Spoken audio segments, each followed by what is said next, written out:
I've chosen to do my presentation on one of the most amazing aspects of development, prenatal development and pregnancy. The first larger portion of my presentation will be spent discussing prenatal development. We'll go through the four major stages of prenatal development, which are fertilization, the germinal stage, and the embryonic stage, and the fetal stage. We will then discuss pregnancy as according to what the mother experiences in her first, second, and third trimesters. In order to better understand prenatal development, we must look at the members of the body that contribute to this process. The first members are the ovaries. The ovaries are responsible for storing all of the eggs a woman will ever have in her lifetime. Around adolescence, the body reaches an age of maturity, and the ovaries begin producing mature eggs that are ready for fertilization. This is called ovulation and is associated with the monthly menstrual cycle. A girl's first period is actually a sign that she has begun ovulating. The next members we look at are the fallopian tubes.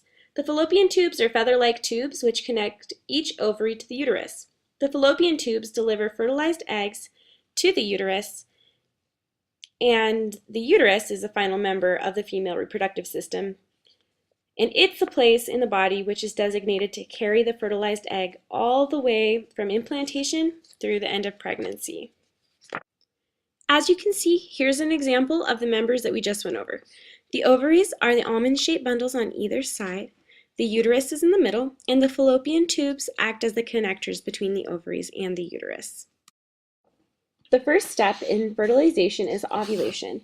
Ovulation is the process in which an ovum or an egg is expelled from the ovary into the end of the fallopian tube where it awaits fertilization.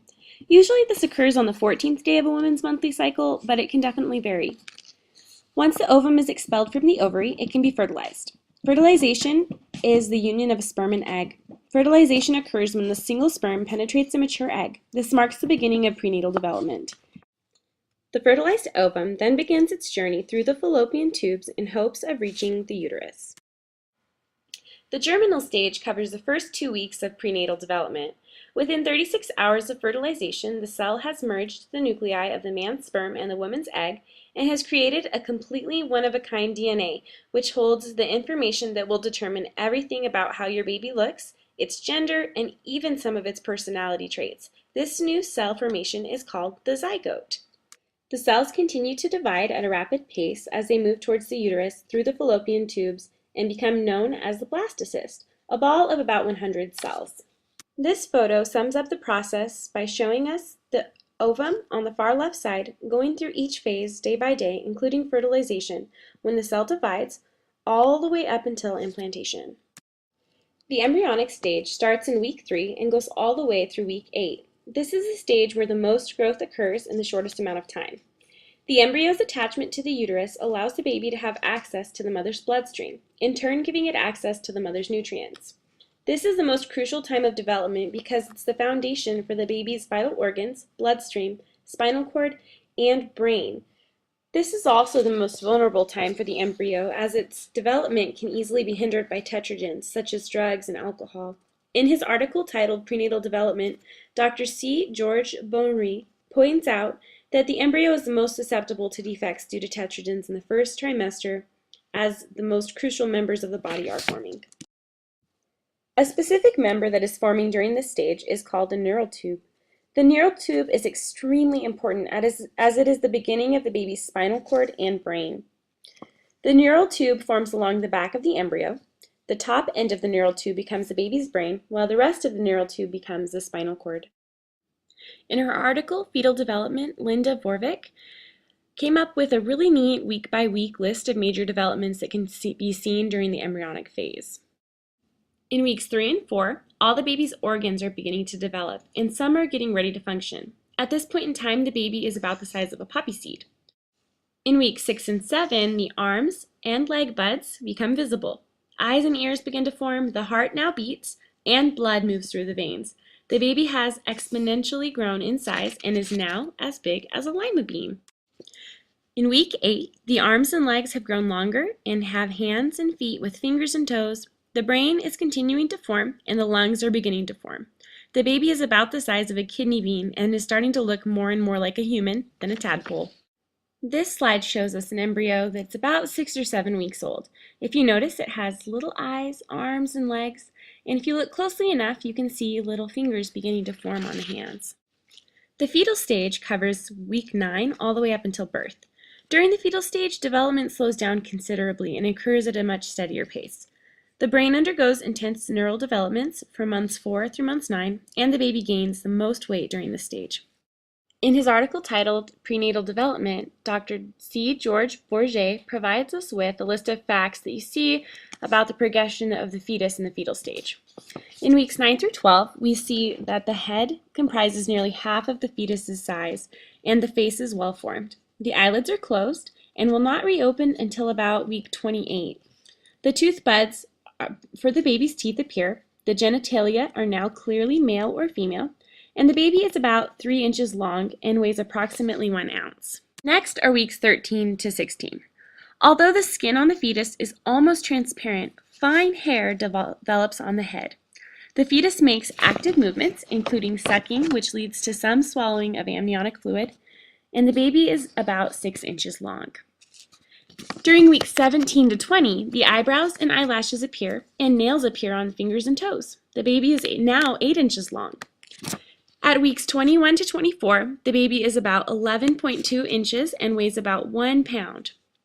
All the eye components are developed, footprints and fingerprints are forming, and the fetus now has a startle reflex.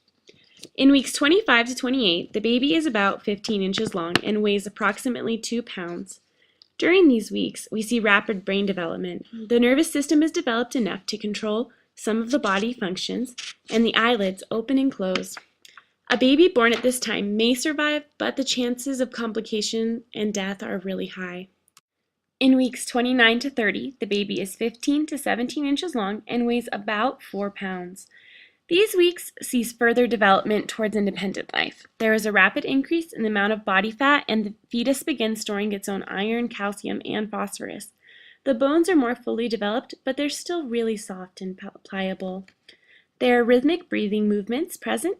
The fetal body temperature is partially self-controlled, and there is an increase in the central nervous system control over the body functions. In weeks 33 to 36, the baby is almost ready. It's about 16 to 19 inches and weighs anywhere between 5 to 6 pounds.